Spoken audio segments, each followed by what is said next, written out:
Oh, hey, we on? Okay. Hey guys, that took a little bit. My name's Dennis. Thanks for coming to hang out with us. We're going to go ahead and go over looking at a vehicle a little differently. Putting some of the old stuff away and playing with some of this newer technology and not getting afraid of it. So I just want to say thanks for everybody for coming. I know it's late. It's hopefully you got some dinner in front of you and something cool to drink. Thanks again for hanging out with us. And at the end, I'll try to answer as many questions as I can. I know it's going to be fun. All right. Thanks again, guys. Let's get started. Okay.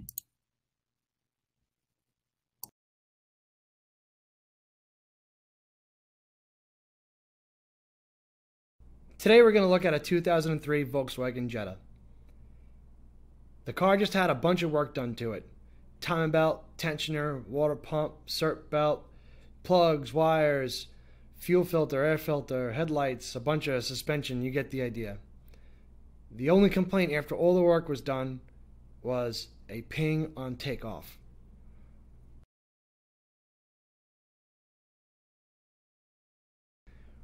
So with only the ping on takeoff, with no codes in the car, where do you start? They tried brand new fuel. They took the fuel that was out of the tank, put brand new 93 octane in there. They changed different types of plugs in the car, even though they were brand new, different set of wires. Nothing was fixing this. They even drove it around and looked at the fuel trim, and the fuel trim was on the border of it, being in the yellow, but it wasn't. It was still in the green. No other real issues that were presenting itself other than the ping on takeoff. The actual condition was also hard to duplicate, but after a little while, the tech was able to go ahead and get it to happen almost every time. So it was something that we could duplicate. Again, no carbon buildup on the valves, everything looks perfect, no codes, and just a ping on takeoff. What we want to do today is we want to show you what we learned, and we ran a compression test on this car, and we were able to find out what was wrong with the car fairly quick. But before we can get there, what kind of compression test are you running? So over here, this is, what can compression really confirm for us? Can it confirm the actual cause of the problem? If you're using something with a gauge, it might not be the way to do it. If you're using a mechanical gauge, it only lets us know if something is dead wrong, at best. Whether it's a running compression test or just a cranking compression test, either way, you're only watching a needle point at a number. It's old school, I get it, but there's some new developments that can really help us diagnose these cars much more efficient. And usually after using a mechanical gauge, you're looking at other inspections. So you're looking at a tear down, some type of physical confirmation that you have to take something off of the car to confirm what you're thinking. So the good news is that nowadays we get to pick and choose how we want to measure pressure. So as you can see here, we have A, B, C, D, E, and F. All we're really looking at here is a couple different ways of how we're measuring pressure. A mechanical gauge usually uses a spring to move the needles so that we can get our pressure reading. However, transducers use ceramics, quartz, and capacitors to move electrons. So we're going to go ahead and there's going to be some magic inside that'll let us see something a little differently. And that's what this is about. It's looking at this vehicle differently. These pressure transducers used with a lab scope can tell you what's wrong with the car, or at least give you an idea of what's going on with the vehicle in a very short period of time compared to that of hooking up a mechanical gauge and tearing stuff apart. So let's go over how a scope and a transducer fit together. We're going to go over what we're using to look at this car and what it's doing. These transducers, basically how these things are working, is that you have two plates. On one side, you're going to have either your pressure or vacuum, and depending on the distance of those plates, it's going to change the voltage. That's as far as we're going to get into the explanation of how a transducer works. I'm really not interested on the precious metals, although I do respect it. We just want to know what's going on with the car. This is our vacuum transducer. Notice that it's going to have a negative 30 inches max on here. That's the one that we're going to use. This is going to be the pressure transducer that we're going to use. This one has a 300 psi max. This is the coupling for the pressure transducer. So what we'll do is just go ahead and I don't put any other Teflon or any special stuff on here. Just screw it on. Same thing with these. Just simply screw the pressure transducer right on in there. We're not going to put any Teflon or any kind of gack on it. Just screw it in. Find your vacuum point and just make sure it's nice and tight with a clamp. This is going to be our trigger filter. This actually goes in line of the #1 spark plug and the scope.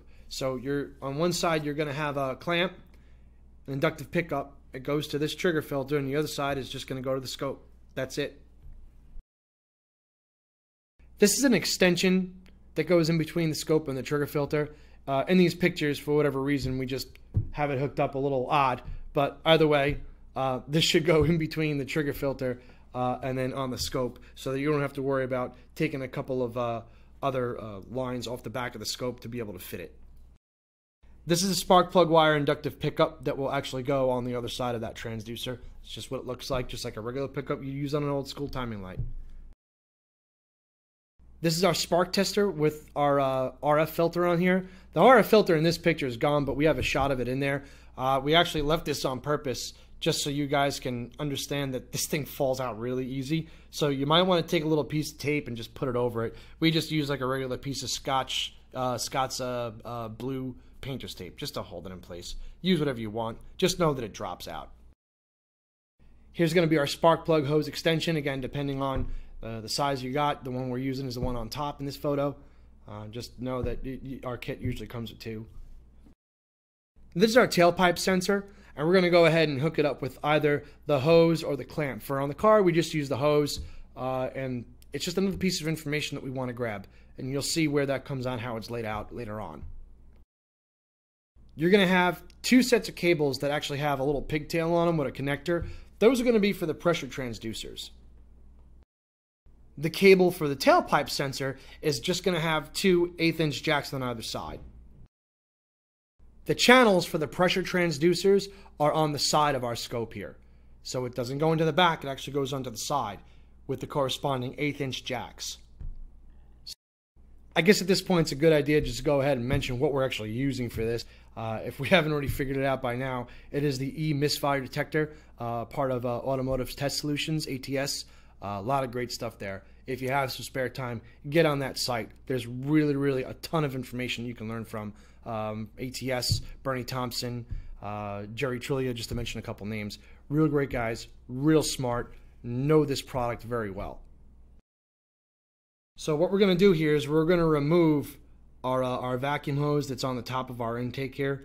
It was just the easiest point and good source of vacuum.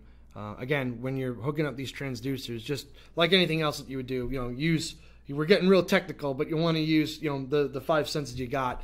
Just take a look, whatever is your easiest and your best point of vacuum indoor pressure, whatever you're reading here, or want to pick up, that's where you want to access. Now, I know we said that, it's a good idea to put a clamp on it. This hose was really tight on the transducer. I'm okay with it. It's not going anywhere, and I'm confident that it's a good seal and we're going to get a good reading.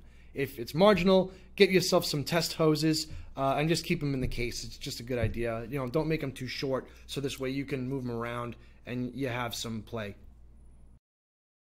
Again, what you want to do here, just screw in the vacuum transducer, hook up your cable to it, right? Our electrical cable. Make sure the connector feels nice and tight. Haven't had any issues with them. They just snap in. We've been using them quite often and haven't had a failure yet. And just you want to hook this up one at a time. This vacuum transducer is going to go into channel 4. It's very important that you don't mix these up. If you do, don't worry. You're going to get a weird reading. So if something doesn't look right on your screen, just go ahead and just double check where your connections are. It's really easy just to pop one in the wrong channel. We've identified number 1 cylinder, remove the spark plug, we've got our hose in there, and now what we're going to do is just going to go ahead and attach our coupler, screw in our pressure transducer, plug in the cable, and that's going to go into channel 3. I should make sure that you disable the fuel injector. You do not want anything going on in that cylinder other than the piston moving up and down and the valves opening and closing, hopefully at the right time, but you don't want anything else going on in that cylinder. Here we're going to go ahead and place our inductive pickup to the spark plug cable, and as you can see, it's going to go straight to the e-misfire detector, and that plugs into the back of the scope. We're going to put it into channel 2, and again, you can probably use that extension cable on the other side. Makes it a little easier instead of having to unplug everybody else. But again, if that cable does fail on you, that little short in between guy, it will plug into the back of the scope. It's just, you got to make a little room for it. So here we're just going to go ahead and grab our spark plug tester with the RF filter installed here. Again, just make sure you're on a really good ground, okay? And that you might want to put a little tape around that RF filter because it will. It's very easy to come out. Here we have our exhaust hose, which is in the exhaust. Other side is going to go onto the tailpipe sensor, and then that 1/8 inch to 1/8 inch adapter cable is just going to go ahead, and one side is going to go to the output, and the other side is going to go into channel 1 of the scope.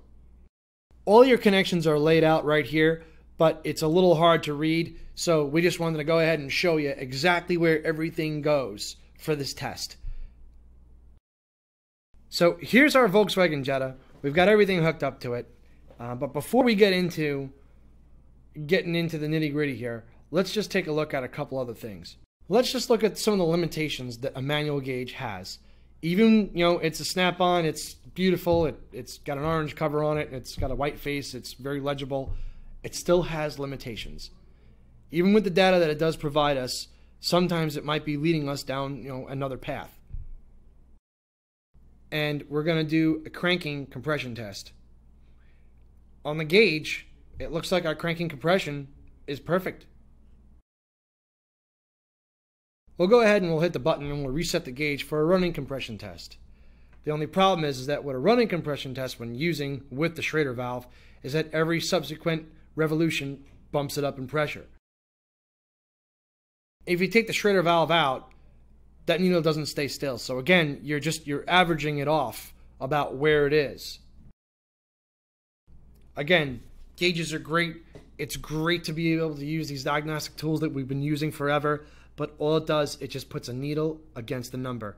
So what are you able to really see inside that cylinder?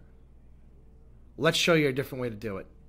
So let's put the mechanical gauge down. We'll put it back in the box. A transducer with a scope puts voltage against time. So instead of looking at a number, we're going to get a better overall view of what's actually happening inside the cylinder. So we'll go ahead and take a look at our pattern in a little bit. But first, let's just get down to the graph. Now, we didn't draw this in. This is actually a part of this tool where you can have your pattern, make a couple marks with your cursors, and then hit something that says mark camshaft, and it pumps it up for you. So you don't have to worry about drawing this. It will automatically come up, and we'll show you how to do that as well. So here we're just going to go ahead and look at the graph, and we're going to make some marks at the top. These marks at the top are going to represent top dead center and bottom dead center, and we're just going to label them right on top.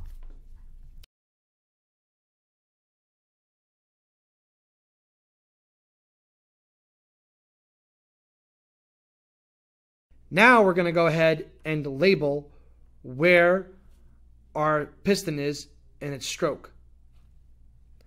Here's our power stroke, our exhaust stroke, intake stroke, and our compression stroke. So at the bottom here, we're going to go ahead and put a numeric value down. We're going to have 0 degrees, 180, 360, 540, and 720. All this is representing is just a complete compression stroke or fire cycle, however you want to say it. 720 degrees, it's done everything in that cylinder that it needs to do. So here we're going to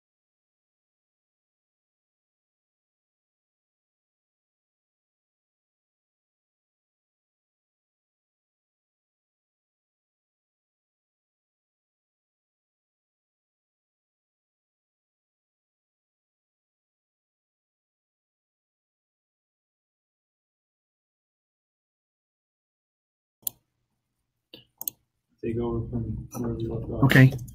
Let's press share.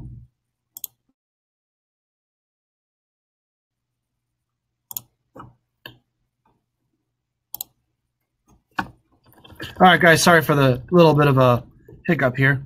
Let's just get right to it.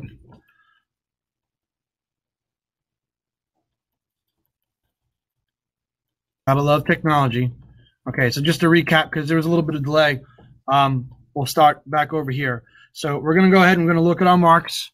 And we're going to mark our top dead center, bottom dead center, top dead center across, okay? Again, we're just putting this on a graph, laying it out. We'll come back to how we got to this as well a little later on, okay? We didn't draw this in.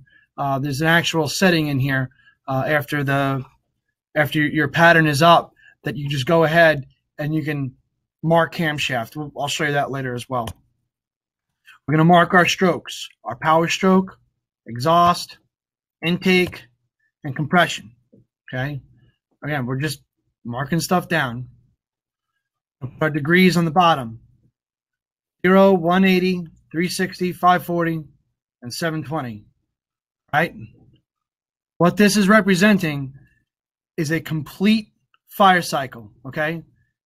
Everything that needed to happen in the cylinder should have happened by now, and hopefully everybody went when they're supposed to, okay? Again, let's just go back to our green trace, our running compression waveform, and let's just look at it real quick, all right? Just look at how it sits, all right? We'll go ahead and we'll put our markers back in. This should start to come into play a little bit now, okay? You can see where our power, exhaust, intake, compression, where everything lies, okay? This should start to kind of make a little sense now. You're not seeing this with a gauge. You're not. You could be really, really good with it. It's fantastic, but being able to take a look at this, look at it differently. This is what we're trying to show you, what we learned here, okay? At the top here, okay, our running compression, usually going to be around 50 PSI. You could have it above. For this particular engine, we're right around 50 PSI for our running compression. Again, this is just, a normally or naturally aspirated, 4-cylinder engine. We're not talking about any kind of supercharged turbos, but no, we're not getting into nothing else. Just this engine for right now, okay?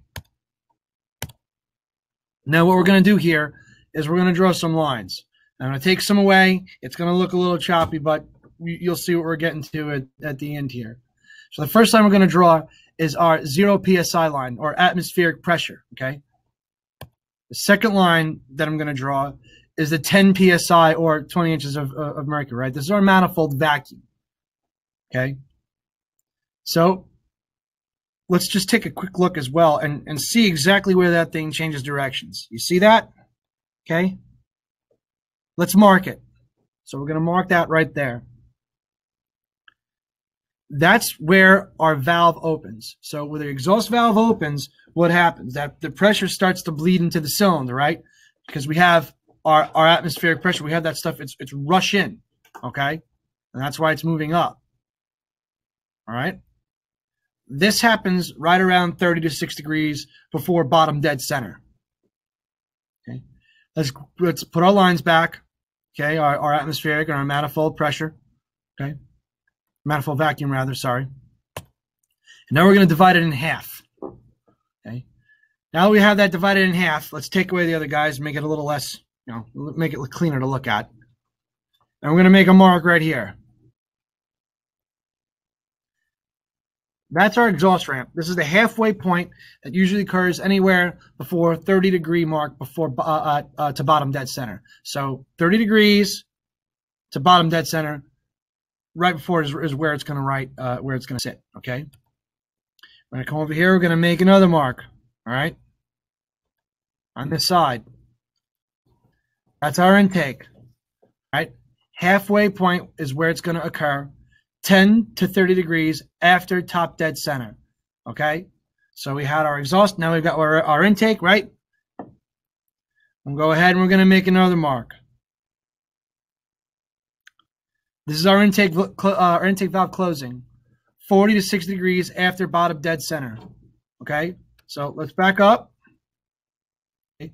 Here's our exhaust ramp, right? Just before the 30-degree mark, bottom dead center. There's our intake ramp, halfway point, 10 to 30 degree after top dead center. And then our intake valve is going to close 40 to 60 degrees after bottom dead center. Okay.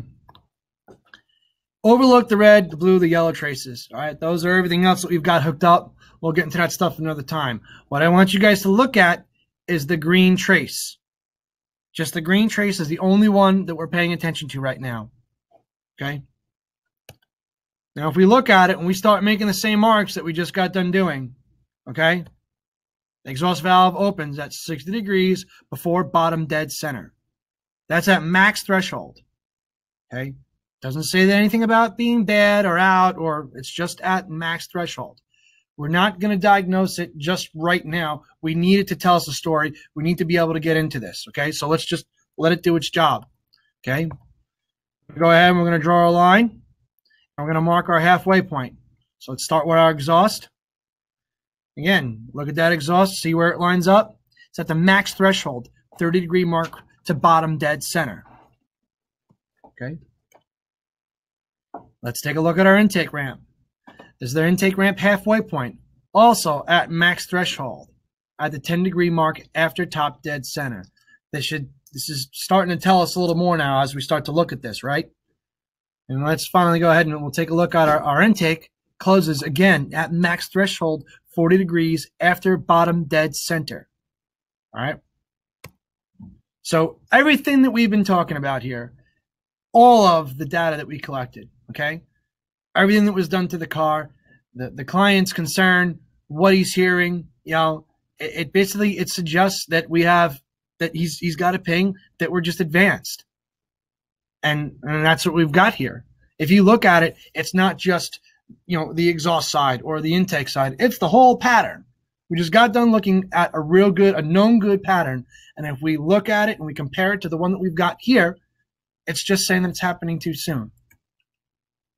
And it should go that way, right? So let's go ahead and take a look at our trace after the correction. Okay? And we're not just going to look at the trace after the correction. All right? We're going to go ahead and we're going to make our marks just like we did, because I need to prove this. Intake is closing before 60 degree within spec. Okay? Intake ramp halfway point, 20 degrees within spec. The exhaust ramp halfway point, 50 degree to bottom dead center within spec. Okay? Exhaust opens at 45 degrees within spec. Okay? So let's just one more time. I'm going to back it up. You were to take this and lay it on top of that.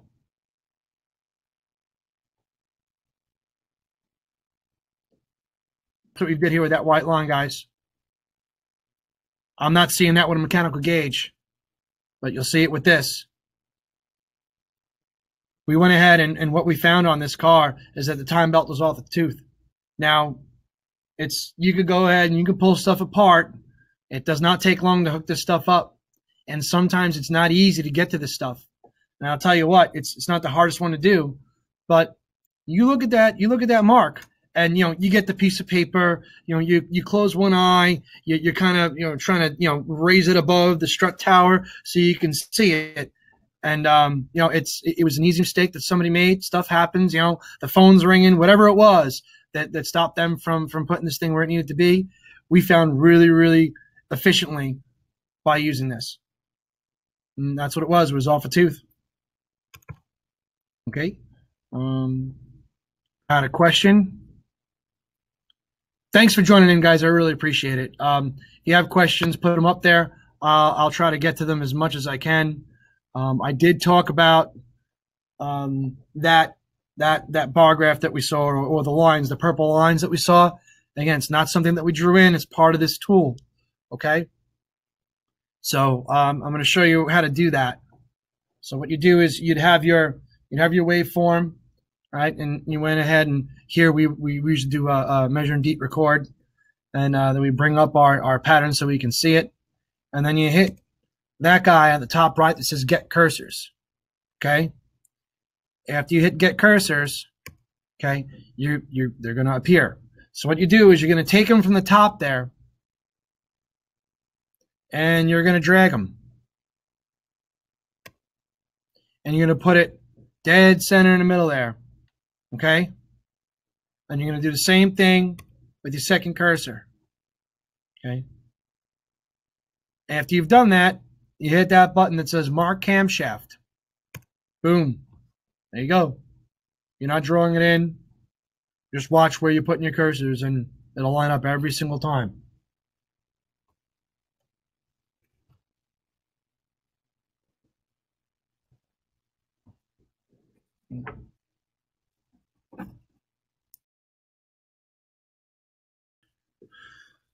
All right, guys. Well, I had another question here.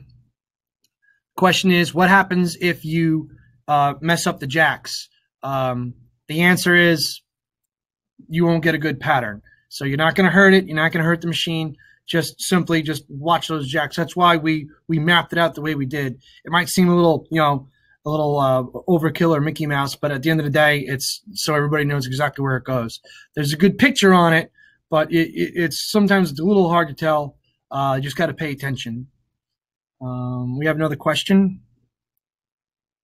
How can you be sure you have a problem when the waveform is at maximum threshold?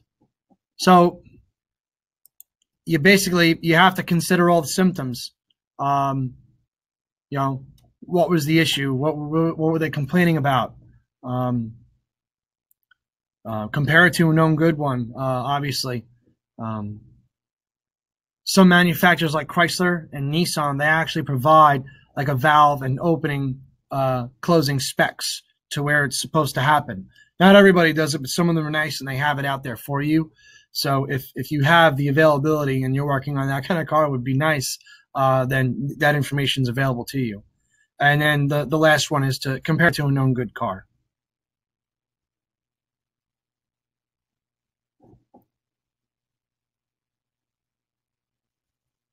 Let me just see if we got any more questions that are coming in. Just give me 1 second, guys.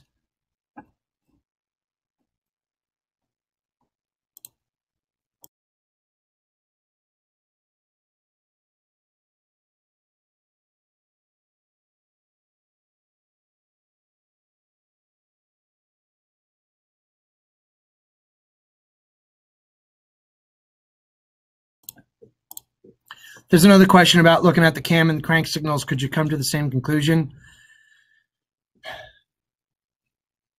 You know what? I guess if you diced it up any other way, there's 1,000 ways to skin a cat. This one we found that it's just been super, super helpful and super useful without having to stare at it. I don't want to have to stare at it. I want to be able to lay down a known good pattern, make my marks, and know exactly where it is. So it was a little more, there was also no correlation. Again, nothing else was going on with this car. Let me go ahead and see if we got any more.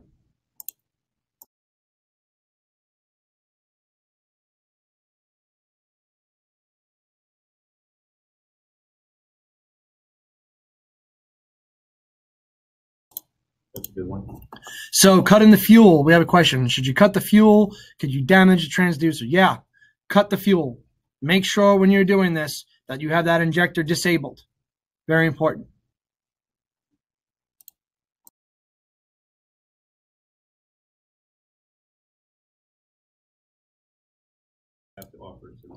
Okay, so another question is this part of our Farsight setup?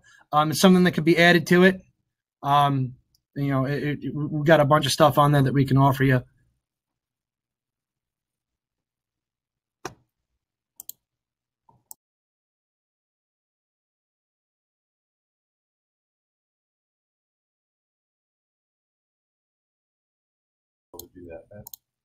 The other question is that will we have good known patterns? The answer is yes. There's a lot of good known patterns there that you can compare to. I always like just grabbing a known good vehicle just to plug in there because it's looking at something like that without having a known good vehicle just to go ahead and just to make yourself familiar with it. Nobody learns this stuff overnight. When was the first time that you picked up a wrench, you picked up a compression gauge? It always just comes with with doing it and making yourself familiar with the tools that you're using.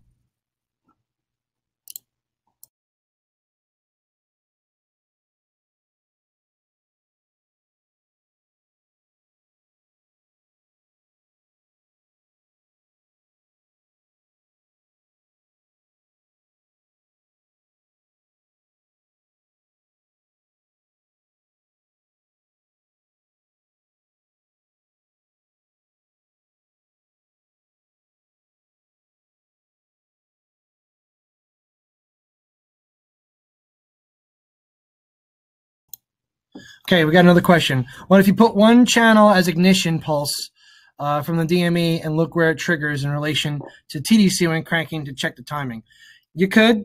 I just feel like, and we'll go into part of that, that trigger filter and where the spark's happening later on.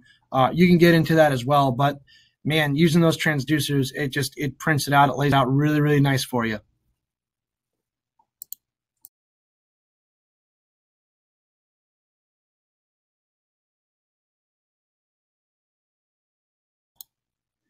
Getting a bunch of questions. They like to see more of the scan tool operation here. That's not what we covered, but we've got a couple of early ones that are out there, and we're going to cover that in more webinars to come. If you want to take a look at it, go to www.farsightlive.com and just leave them your email and someone will get in touch with you.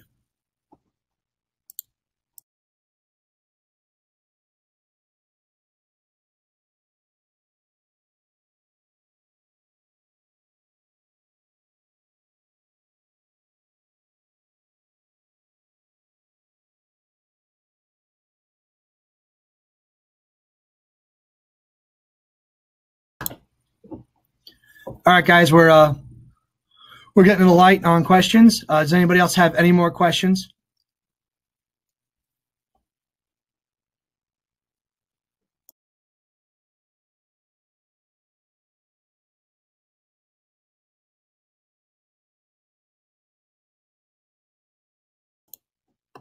Okay, guys, listen, I just want to say thank you so much for joining us. I hope it wasn't too much at a time. And I really appreciate it. Education is really important. I'm glad you all guys, everybody was able to get together and hang out and check something out. Just a different way of looking at things. When you get a chance, visit our website, farsightlive.com. Check us out on social media, on Facebook, and we'll see you next time. Thanks a lot, guys.